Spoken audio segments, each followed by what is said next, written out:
Olá, queridos, a paz do Senhor Jesus Cristo a todos vocês. Eu sou Fernando Aquino e é com muito prazer que eu estou aqui para a gente comentar aí a lição de número 3, tá, da revista da editora CPAdeiras. Vamos falar um pouquinho aí sobre o tema O Despertamento Renova o Altar, né? Lembrando que estamos falando aí sobre os princípios divinos em tempos de crise. Então a gente sabe que o mundo hoje vivencia uma crise muito grande, né? Uma crise sem precedentes, e a gente vai falar um pouquinho dentro desse tema a respeito de restauração do altar. E o nosso textuário diz assim, olha: então Elias disse a todo o povo: chegai-vos a mim. E todo o povo se chegou a ele e reparou o altar do Senhor, que estava quebrado. 1 Reis, capítulo 18, verso 30. A verdade prática nos diz: Satanás jamais derrotará o crente cujo altar é constantemente renovado pelo Senhor. Olha que verdade maravilhosa a ser observada aí. A nossa leitura bíblica em classe está lá em Esdras, capítulo 3, versos 2 ao 5 e versos 10 ao 13. E a introdução nos diz: nessa lição, iremos meditar sobre um fato que caracteriza o verdadeiro despertamento. Trata-se da necessidade que os homens passam a sentir de se chegarem mais perto do altar de Deus, a fim de estarem cada vez mais perto de Deus. Então a gente vai falar um pouquinho hoje sobre essa necessidade. Tá? Lembrando que o nosso tema aí é despertamento, né? Então, é despertar para o Senhor, é reconhecer o senhorio de Cristo Jesus, né? É nos avivarmos cada dia mais, nos renovarmos diante de Deus. E para começar, a gente falar um pouquinho sobre o reparo, a reconstrução, essa necessidade que o homem sente de se aproximar de Deus, né? De preencher essa lacuna, esse vazio enorme que há no coração do homem quando o homem não tem a presença do Deus Todo-Poderoso. Então a gente vai falar um pouco sobre esse tema aí, bem breve neste vídeo, né? Vai ser uma síntese já, né? Pelo fato, inclusive, até mesmo você vai estar assistindo, vai perceber, quando eu publicar esse vídeo, que a lição já passou, né? Eu estou publicando esse vídeo com um certo atraso, mas eu costumo dizer, antes tarde do que nunca. Então, ainda que tenha já passado a lição, mas eu tenho certeza que esse conteúdo vai ser uma grande bênção para a sua vida. Então, o primeiro tópico diz assim: o despertamento conduz o homem ao altar. Vamos lá. Os judeus sentiam a necessidade do acesso a Deus que o altar lhes proporcionava. O propósito que traziam no coração ao retornarem do cativeiro precisava ser muito firme, porque estavam rodeados de inimigos cruéis. O primeiro passo que a gente precisa entender, gente, é que esse contexto ele é baseado lá no retorno para Jerusalém. Né? A gente sabe que o povo foi levado cativo, a gente está falando um pouco sobre isso aí nas lições. Caso você esteja conhecendo hoje o canal, então eu peço que você acesse lá. Há uma playlist que a gente sempre disponibiliza a fim de que as pessoas possam assistir os vídeos que a gente gravou concernentes aí à lição. Sempre há uma playlist ligada ao trimestre. Então, o que a gente está trabalhando aqui, a princípio, nessa lição, é algo que a gente já vem falando aí anteriormente, é a respeito do cativeiro lá que aconteceu com Judá. A gente percebe lá, pela história, né, 605, 597 e 586, 3 levas, o povo é levado cativo. E esse povo passa um período de 70 anos nesse cativeiro, e após esse período ocorre então o retorno para Jerusalém. Então, é preciso entender que o povo está agora retornando para a sua terra. Então a base para essa lição aqui é entender o retorno, as coisas que passaram a acontecer, né, suceder a partir desse retorno novamente para Jerusalém. Então a gente vai ver aqui que Zorobabel, juntamente com uma comitiva lá, está voltando, está retornando para Jerusalém, e a ideia deles ali, o processo, né, o trabalho deles é de reconstrução. Então esse ponto aqui dessa lição vai abordar isso aí. E quando eles estão voltando para reconstruir, eles sabem, é claro, que há muitos inimigos, há pessoas contrárias a esse trabalho, a essa obra, nessa reedificação, essa reconstrução, e eles agora passam a partir daí então a reconstruir. E dentro dessa reconstrução, que está lá em Esdras, capítulo de número 1 em diante, a gente vai perceber isso aí, o capítulo 3 também trata de maneira clara esse ponto que eu estou falando, eles passam a reconstruir o altar. Então, olha que coisa interessante. Então, eles vão no lugar onde o altar deveria realmente estar, na base realmente. Então, eles vão aonde o altar havia sido destruído. Então, eles começam, a princípio, todo esse trabalho, ok? Reconstruindo, reedificando, reerguendo o altar. E eles sabiam, é claro, que não seria tão fácil assim essa reconstrução, essa obra, devido ao fato de que haviam pessoas aversas a isso, contrárias a isso, tá? Havia inimigos que estavam cercando. Então eles começam essa construção lá no 7º mês, a partir do altar, reedificando o altar. Olha que coisa maravilhosa. Então, vamos lá. Eles sentiam essa necessidade, esse desejo, Eles sabiam que era necessário reconstruir o altar. Porque, vamos ver isso aqui, ó. Vamos lá, a gente vai perceber na Bíblia. Este será o holocausto contínuo por vossas gerações, à porta da tenda da congregação, perante o Senhor, onde vos encontrarei para falar contigo ali. E ali virei aos filhos de Israel, para que por minha glória sejam santificados. Então, a princípio, gente, nós sabemos que havia aí essa divisão no templo, né? O átrio, o lugar santo e o santo dos santos. Lá no átrio, no pátio, como você quiser falar, havia a princípio de cara, após a porta, né? O portal ali, a porta do tabernáculo, e por seguinte, é claro, o templo, aqui já é o templo edificado, havia logo na entrada um altar, chamado altar do holocausto. E é interessante que Deus agora, na construção desse altar do holocausto, Deus vai falar algo maravilhoso. Que aquele altar, né, o altar do holocausto, o altar do sacrifício, como você quiser falar, porque havia dois, tá? Lembrando que havia lá dentro do lugar santo o altar do incenso, mas aqui é do lado de fora, no átrio, no pátio. O altar do holocausto, né, onde os holocaustos, as ofertas eram oferecidas a Deus, entregues a Deus. Essa será, então ele diz o que? Esse será o holocausto contínuo, tá? Um sacrifício contínuo. E para entender melhor sobre o holocausto, leia Levíticos 1. Lá vai declarar e vai detalhar melhor esse sacrifício aí. Então, olha que coisa interessante. Então, perante, na tenda da congregação, diante ali, é claro que aqui esse texto refere-se ao tabernáculo, mas o mesmo se deu também com o templo. Então, Deus diz o seguinte, que ele iria até ali, haveria um encontro ali. Olha que coisa maravilhosa. Então, com isso nós entendemos, gente. É claro que eu estou me referindo, sempre que a gente fala alguma coisa hoje, né, a gente tem o Antigo e o Novo Testamento prontos, né, a gente tem a Bíblia completa, então geralmente é comum a gente citar questões relacionadas ao Novo Testamento. Mas aqui é para entender, tá? O contexto aqui, antes de aplicarmos, é para entender o fato do que acontecia lá na Antiga Aliança, acontecia no Antigo Testamento. Então, ali, aquele altar, embora haja uma simbologia apontando para Cristo, a gente vai falar disso daqui a pouco, mas a ideia é entender ali, como o pensamento do povo da época, os hebreus da época, com relação ao altar, que o altar seria, como o mesmo Deus disse, um ponto de encontro, um lugar de encontro. Por quê? Porque o máximo que a pessoa poderia chegar era até ali. Uma pessoa, um cidadão comum poderia chegar até ali. Dali por diante, só passava dali o sacerdote e o sumo sacerdote. Então, o cidadão comum lá entre os hebreus não tinha acesso ao santo, né, e também nem ao santo dos santos. Então, o máximo que ele podia chegar, ele vinha da sua casa com sua oferta, seu animal para oferecer, ou oferta de manjares, mas ele parava ali no altar e dali não passava. Então, o altar, gente, nós devemos entender isso. Antes de falarmos que o altar é Cristo, e sim, ele é, o altar, claro, é Cristo, não estou dizendo que não é, é Cristo, é bíblico. Mas vamos tentar entender primeiro, a princípio, a visão da época. O povo não tinha noção de que Cristo viria, não sabia que aquele altar apontava para Cristo. Então, a visão que se tinha ali é que o altar era um ponto de encontro com Deus. Olha que coisa interessante. Ali eles marcavam o encontro, é como se Deus viesse, o altar estivesse parado ali, esperando também o povo. Então era um ponto de encontro. O povo levando a oferta, ele estava indo encontrar-se com Deus, porque dali por diante o povo não teria mais acesso ao lugar santo, como eu já disse, e o santo dos santos.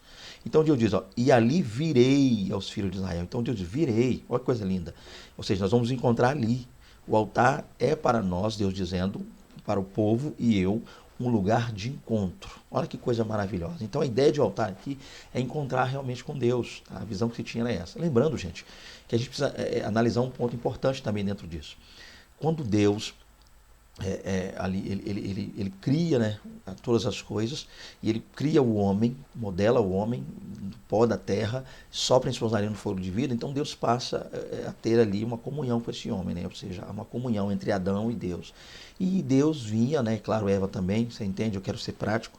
Então Deus vinha, segundo o texto bíblico, na viração do dia, ou seja, na parte da tarde, para falar com Adão. Adão passava o dia ali no jardim e Deus vinha à tarde para falar com ele. Olha que coisa linda.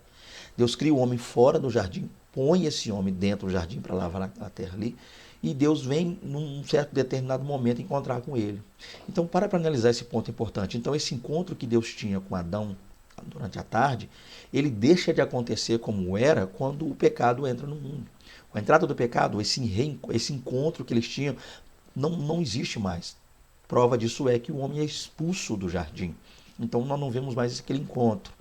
Aí, a partir daí, o homem tenta buscar Deus, a procurar Deus. Como é que o homem faz? Através da oferta. Caim e Abel, levando a oferta. É o homem tentando novamente lá criar aquela aliança, aquele vínculo que ele tinha com Deus antes da queda. Então, o homem, através do altar, ele está indo encontrar com Deus, porque Deus está o aguardando no altar. Então, o altar é um lugar de encontro, sempre foi. Então Abel foi encontrar com Deus, assim como Caim, ainda que todo errado, mas foi encontrar com Deus. Então o altar, o sacrifício era um modo, uma maneira de encontrar com Deus. Aí Deus agora institui o altar do holocausto, dizendo, olha, aquele encontro que a gente sempre teve vai ser aqui. É Deus marcando o local do encontro, o lugar do encontro, que é o altar do holocausto. Dizendo, só que tem um detalhe, era como se Deus parasse, voltando lá ao Éden, era como se Deus dissesse para Adão, vamos encontrar aqui no portão do Éden, você pecou, você caiu, você falhou, foi expulso daqui. Mas é só um exemplo, tá, gente? Estou conjecturando aqui, é só um exemplo, tá? Não, entendeu? Só para a gente entender, só para parafrasear aqui. Então, era como se Deus dissesse, tá? Vamos supor, que Deus parasse na porta do Éden e dissesse, Adão, você não pode mais entrar aqui não, mas vamos nos encontrar aqui. Eu aqui no Éden, tenho acesso, eu sou Deus, sou santo, não erro, não falho, não peco, mas você errou, pecou, falhou e não pode mais entrar aqui dentro. Então, era como se Adão pudesse novamente, pelo menos, vir na porta do Éden. Ele não podia entrar mais. Assim como o homem comum não podia mais nem entrar no santo, nem no santo do santo. Então, mas de casa ele podia vir com sua oferta. Então o homem vinha caminhando, onde digo homem, você entendeu, o ser humano, vinha caminhando, suponhamos que ele pudesse fazer isso, vinha caminhando, encontrar com Deus na porta do Éden, conversar com Deus, falar com Deus, oferecer um sacrifício e voltar para casa, sem poder entrar no Éden novamente. Aí, olha que coisa linda. Então, esse altar do holocausto é novamente um lugar, é um reencontro agora. E Deus dizendo, vamos marcar um lugar para que a gente possa novamente se encontrar. E era essa a ideia, né? Era essa a visão de que através do altar o homem estava ali. É Deus dizendo, olha o verso 43 aí, e ali virei aos filhos de Israel para que por minha glória sejam santificados. Era o que Deus fazia com Adão. Deus vinha a Adão, olha o que o texto diz. Deus vinha na viração do dia a ter com Adão. Então o altar, gente, a princípio precisamos entender, aplicando aí, que o altar é um lugar de encontro, um ponto de encontro com Deus. Né? Para nós hoje um reencontro, né? Depois da queda, aquele processo todo. Então, como Deus e Adão tinham um lugar onde eles se encontravam lá num horário e um lugar específico, lá no jardim para se encontrar, também, depois da queda, o homem tentando encontrar, buscando a Deus de todas as maneiras, Deus vem agora no tabernáculo, a princípio, posteriormente no templo, né, e depois ainda melhor, Cristo Jesus, que é o nosso templo, nosso tabernáculo, melhor, glória a Deus por isso, mas eu estou tentando aplicar numa linha, né, estou tentando ser bem específico, e vou explicar isso mais lá para frente, é entender isso aí, gente, que agora o homem tem um ponto de encontro com o Senhor, que é o altar. Continuando aqui, os judeus agora almejavam essas bênçãos através do altar. Então, nesse contexto aqui, né, de Esdras, o povo retorna e começa a reconstruir. E eles começam a reconstruir como? A partir do altar. Eles vão lá no altar para, a partir do altar, reconstruir as demais coisas. Só que o interessante é que eles botaram o altar no lugar certinho, tá? Que coisa linda. Então, além de reconstruir, além de reedificar o altar também estava no seu devido lugar. Olha que maravilha. Continuando aqui, né? Vamos lá. Ganha tempo, eu disse que essa é uma aula breve. Todos os departamentos genuínos começam, todos os despertamentos genuínos começam com a restauração do altar.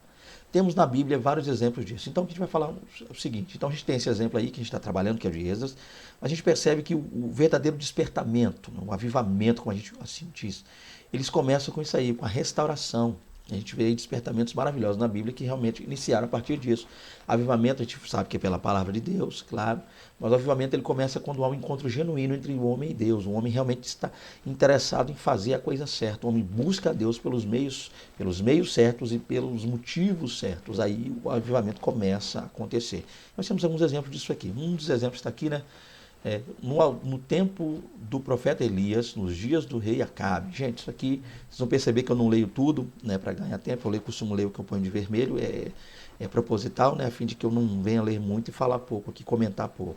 Então, o que a gente tem aqui tá, é que Elias, né, naquele tempo de devassidão terrível lá em Israel, Acabe, o 7º rei de Israel Norte, governando, o pior rei até hoje de Israel Norte, né, o sul Manassés, mas aqui o norte é Acabe, um péssimo rei, e fez uma aliança lá com o rei de Tiro, através de um casamento, né, com Jezabel, filha de Etbaal, o rei de Tiro, e sumo sacerdote lá do deus Baal. Então, com isso, né, há um culto dúbio com isso, e a partir desse culto dúbio, o povo foi abandonando e pendendo para o lado de Baal e abandonando o Deus Todo-Poderoso. Então, nesse tempo, Deus levanta um profeta chamado Elias. Elias profetiza uma seca terrível lá ocorrendo, e essa seca ocorre por 3 anos e meio em Israel. Então, Elias é levantado por Deus novamente para voltar lá e para ter com Acabe, e ele faz uma espécie de desafio. né, para mostrar realmente quem é o Deus glorioso, realmente o Deus de Israel, para mostrar que Baal nada, não era mais nada senão um demônio, uma crença e não existia. E a ideia é que Elias faz um desafio. Ele desafia os profetas de Baal a estar com ele no Monte Carmelo, porque, segundo a crença, né, o Monte Carmelo seria o lugar da habitação lá, a casa de Baal. Então ele desafia Baal, por assim dizer, em casa. E lá a gente conhece bem. A primeira coisa que ele vai fazer, antes mesmo de chamar e clamar para o fogo, Elias vai lá, pega um altar, ele reedifica o altar, ele conserta o altar que estava quebrado. Pedras são usadas para reconstruir, consertar o altar. Olha que coisa linda. Então, a partir dessa reedificação, dessa reconstrução, ele podia simplesmente fazer um altar novo. Pegar lá em outros lugares, cavar, pegar pedras diferentes, fazer um altar novo. Mas a ideia não é, gente, fazer um novo altar. Algo novo, uma nova adoração, né, uma nova unção, como a gente costuma dizer, nova unção. Não quero nova. Não, gente. O que Deus quer de nós é que a gente retorne lá à verdadeira adoração, à genuína adoração. Deus já nos deu os parâmetros para a adoração, o que Ele quer, o que Ele deseja, o que é genuíno, o que é real, o que é realmente a vontade de Deus para nós. O problema é que a gente hoje tem inventado, né, o povo está trabalhando muito essa questão de inovar. É muito comum no nosso meio hoje essa chamada inovação. Deus não quer inovação, Deus quer renovação, renovo. Pessoas inventando aí cultos estranhos, coisas esquisitas aí, que a gente vai falar um pouquinho sobre isso, se der tempo no final do vídeo. Mas é interessante que o que Deus queria ali era que o povo analisasse o que Elias estava fazendo. Então Elias começa a reconstruir. O altar estava quebrado, Elias vai lá e conserta o altar que está quebrado. Então a gente precisa aprender isso aqui, gente. Tá? Ao invés de inovar, ficar procurando aí coisas novas para atrativos para o culto, para a liturgia, a gente precisa renovar. Voltar, tá, às bases, voltar aos alicerces, voltar ao altar, voltar ao encontro com Deus, na adoração genuína, sincera, na santificação verdadeira, né? Adorar a Deus como Deus quer que a gente adore, não como a gente acha que deve adorar, tá? Então esse é o ponto. Elias foi lá e reconstruiu. Ao invés de usar novas pedras e fazer um altar diferente, quem sabe criar um novo modelo de altar até para poder, né? Não, inovar ali, fazer uma coisa nova, né, tal. Não, Elias foi lá e reconstruiu o altar. Ele mostrando para Israel, Deus quer que a gente faça isso aqui, que a gente reconstrua, que a gente retorne, que a gente entenda esse projeto, esse propósito. Então tá aí um maravilhoso exemplo para nós, tá, de reconstrução, de reiniciar. Outro exemplo aqui. Quando o piedoso rei Ezequias assumiu o trono de Judá, já no primeiro ano do seu reinado, aí vão lá. Aí ele fez o quê? Abriu as portas da casa do Senhor, tá aí, reparou. Então olha que coisa linda, gente. Outro exemplo de reconstrução, de reiniciar. É o que aconteceu lá entre Ezequias, né, e a gente vê um contraste com Asa, tá? Eu não vou ler aqui, mas para a gente ganhar tempo. Asa foi lá e decidiu imitar um altar durante seu reinado. Ele vai lá na Síria, Damasco, capital da Síria, vê um altar lá que ele acha bonito, aquele negócio, e ele vai construir um altar desse. Ele faz uma espécie de modelo desse altar, que ele viu uma cópia disso, lá dentro de Judá, lá dentro de Israel. Que coisa terrível, gente. O homem trazendo para a casa de Deus algo que era comum lá ao povo do mundo, né? Uma idolatria, uma adoração a um pseudo-deus. Então, muitas vezes, tem pessoas que ao invés de adorar a Deus como Ele quer, como eu já disse lá, estão aí imitando o mundo, trazendo coisas de fora para inserir essas coisas dentro do contexto da igreja. Então isso é terrível, isso é um engano, isso é um erro.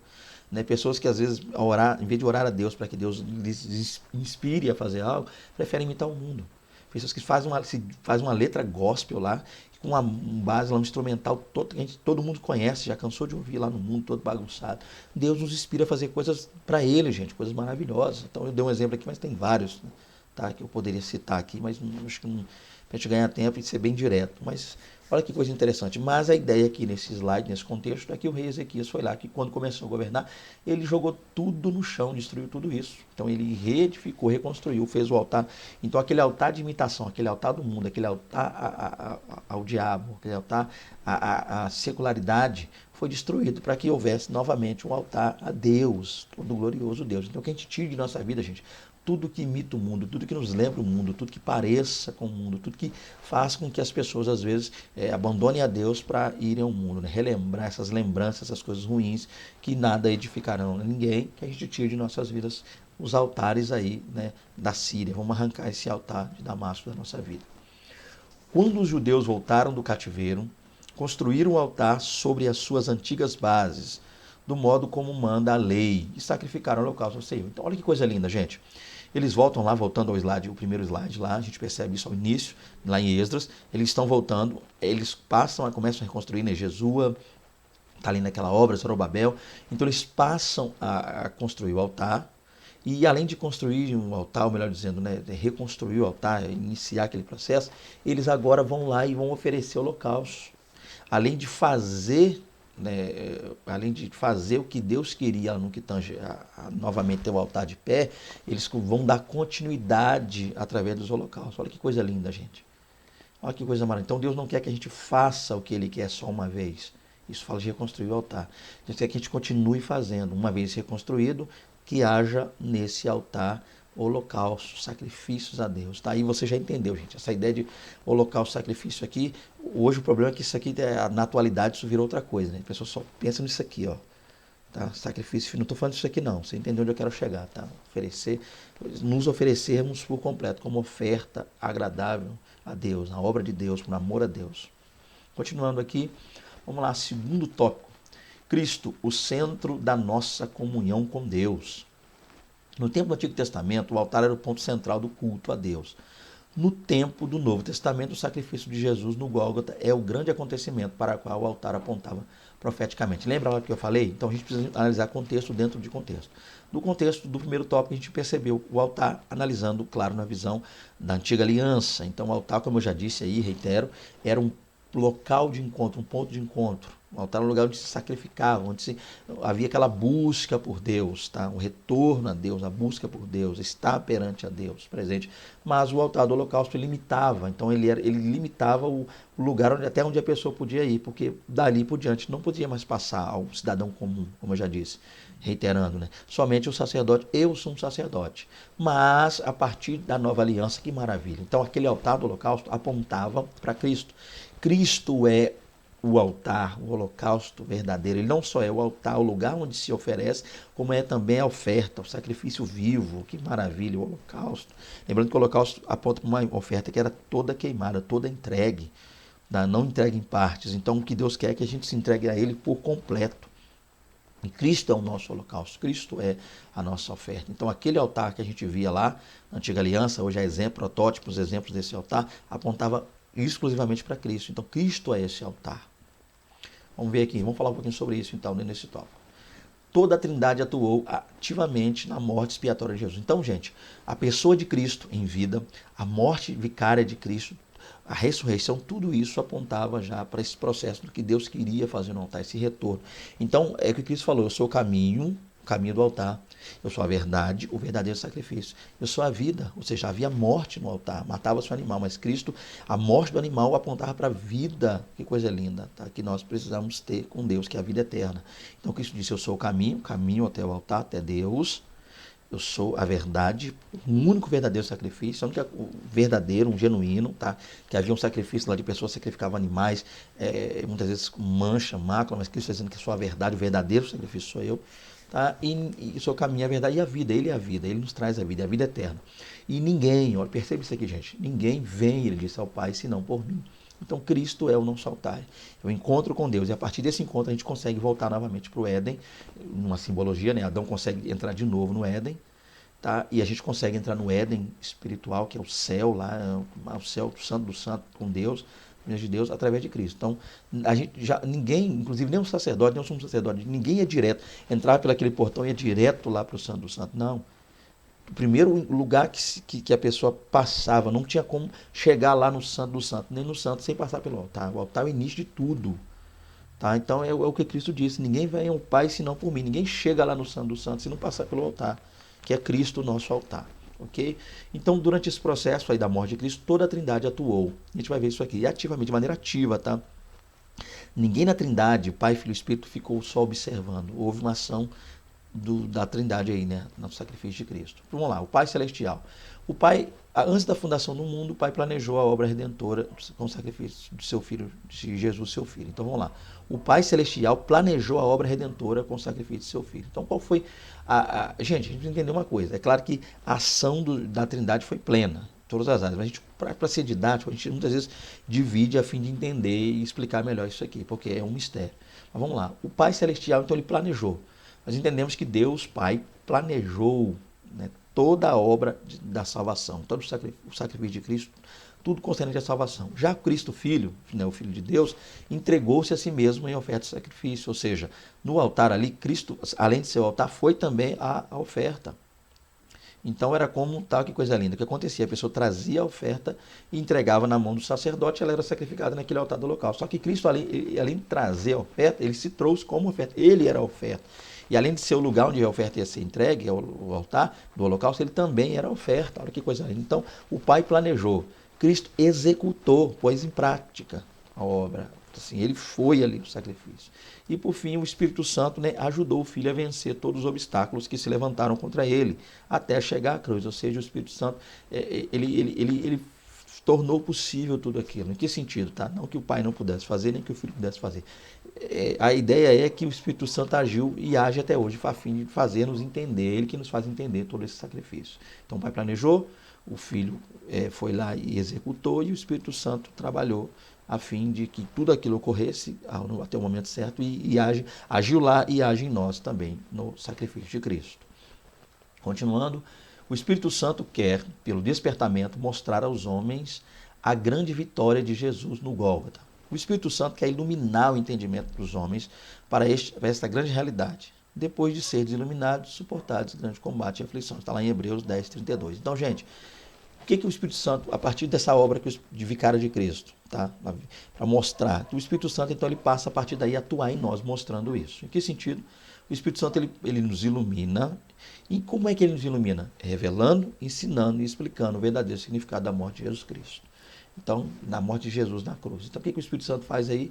O Espírito Santo, então, ele revela, ele ensina e ele explica. Então, ele revela-nos realmente tudo no que diz respeito à morte de Cristo. Ele nos ensina a entender o porquê, o significado disso aí, e absorver, viver isso no coração. E ele explica, tá? Ele fala o porquê e mostra a nós como entender e viver isso e repassar às demais pessoas. Tá? Então, a obra do Espírito Santo, além de ser lá, naquele momento da morte de Cristo, ela continua até hoje atuando nesse sentido. O Espírito Santo continua agindo a fim de nos fazer entender, tá? Através de revelação, ou seja, revelando, nos fazendo entender, nos ensinando, tá? Nos discipulando e nos explicando também. Olha que maravilha. O verdadeiro significado da morte de Cristo, porque tem pessoas que ainda não entendem isso. Porque Cristo morreu, tá? As pessoas analisam isso de maneira diferente, acham que ele morreu para ser um mártir e tal, para que o nome dele ficasse escrito na história. Nada a ver com isso. Terceiro tópico aí, cuidado com as imitações. Vamos lá. Alguns dizem que nem todos os despertamentos de hoje têm as características que são mencionadas nessa lição. Então vamos lá, gente. Nós estamos falando sobre despertamento, é o tema que a gente está trabalhando aqui. Despertamento, despertar. E a gente percebe que nem tudo que leva o nome de despertamento ou avivamento, como você quiser falar, realmente o é. Há coisas estranhas que acontecem aí, há coisas esquisitas que rolam aí. Vamos ver isso aqui. Também em nossos dias aparecem movimentos que são imitações baratas do verdadeiro despertamento. Então, gente, a gente sabe que uma das funções, um dos desejos do diabo é imitar as coisas de Deus. O diabo, há quem diga, né, inclusive eu ouvi uns pastores falando que o diabo ele é meio que o macaco dele, tenta imitar as coisas que Deus faz. E uma das coisas que o diabo tenta imitar é o despertamento. Né, passar a ideia de que realmente há esse, né, que está havendo ali uma... Então a gente tem que ficar atento com isso. Gente. Nem tudo que se diz, nem tudo que leva um nome de avivamento, despertamento, realmente é de Deus. A gente precisa ficar atento a isso. Eu sei que você já sabia disso, mas é bom que a gente ainda continue atento a isso. Né? Muitos desses movimentos aí, que se dizem, né, cheios de Deus, empregam técnicas avançadas de dominação. Então eles dominam as pessoas, muitas através da psicologia. Então eles criam ambientes, luzes, a gente percebe, há luzes, eles falam inclusive, não é a minha área, tá? Estou tentando falar aqui, mas não é a minha praia. Quem sabe você assistindo entenda melhor que eu aí. Até conheça mais, né? Tenha pesquisado, estudado mais a esse respeito. Mas há luzes que meio que inebriantes, incensos, vapores, fumaça, criam um ambiente, cores fortes para chamar a atenção, chamativo, cria todo um processo psicológico, frase de efeito, gritos, até mesmo hinos, como são músicas, né? Vamos dizer assim, né? Não ia dizer louvor, hino, né? Músicas para trazer aquela batido, som forte, aumenta o som na hora para dar aquela ênfase. Então esses avivalistas aí, gente, ou especialista, né, que é melhor chamar de especialista, porque avivalista nem nada, são pessoas que visam isso aqui, o lucro, e está sempre sugando as pessoas, sabem com sabem, com suas técnicas, dominar o auditório e podem fazer o público rir, chorar, jubilar, pular, bater palma, etc. Sabem até imitar o batismo no Espírito Santo, ensinando o povo a falar em língua, ou seja, imita até as línguas, tá? Então a ideia é, gente, é claro que não estou dizendo que aonde o povo lá de Deus está rindo, aí só porque está rindo é alguém dizendo, não, a gente sabe que é interessante, é legal, descontrai, é bom. Não estou dizendo assim, é claro que existem os excessos, né? Estou falando aqui das pessoas que ficam fazendo paródia, comédia com as coisas de Deus. Falando assim, há momentos, há situações que a gente ouve durante uma ministração, uma pregação, que nos fazem sorrir, nos alegram, é interessante até testemunhos, coisas que as pessoas falam, que não estou falando disso aqui, você está entendendo onde eu quero chegar. Chorar também, muitas vezes não é algo genuíno, a pessoa muitas vezes arrancando ali das pessoas lágrimas, mas não voltadas ao arrependimento, voltadas a Deus. Então, existem técnicas para ludibriar o povo. Essa é a ideia. Então, com isso, a gente entende que nem tudo que acontece aí, gente, é avivamento mesmo. A tendência aqui é ficar realmente atento para isso. Lembrando que a lição ela vai falar sobre reconstruir o altar, então é voltar às nossas bases, nossos alicerces, voltar ao verdadeiro, genuíno culto a Deus. Esse é o ponto que a gente está trabalhando aqui dentro desse vídeo. Conclusão, todo movimento feito sem que o Espírito Santo esteja na direção, não pode prosperar. É como uma tartaruga deitada de costas. Movimenta os pés, mas fica no mesmo lugar. Mantenhamos o Espírito Santo na direção. Tá? Então, veremos cumprir-se a palavra que diz: vão indo de força em força. Né? Salmo 84, 7. E glória a Jesus. Então, queridos, essa aqui é mais uma aula que a gente está ministrando aí. Tá? A ideia é essa, ser uma aula breve. Eu creio que já passaram quase 2 semanas que essa lição vai fazer agora, então ela está bem atrasada, por isso é que eu não parei para gravar um vídeo maior, melhor, mais explicado, mas eu creio que um pouco que a gente falou aqui pode te auxiliar, te ajudar, agregar valores a você aí. Então a minha ideia é mais, ainda que atrasado, né, é gravar um vídeo para a gente poder comentar essa lição, que ela é, a princípio, maravilhosa. Então já vou pedindo perdão a vocês, qualquer coisa aí na correria, às vezes para leitura, tá? Que eu estou aí finalizando esse vídeo, mais para poder auxiliar você. Porque eu não consegui gravar em tempo hábil, né? Devido a essa questão da pandemia, eu tive alguns problemas e não foi possível gravar esse vídeo anteriormente. Então, que Deus, né, nos abençoe, fique aí com Deus, sobre a sua família, ore por nós, sentindo o desejo, eu sempre falo isso aqui, eu vou falar, de contactar-nos, está aí o nosso contato, tá? Orem pela minha família, pelo meu ministério, pela minha vida, pela minha casa, que Deus em Cristo vos abençoe. Fique com Deus, a paz do Senhor Jesus e até a próxima aula.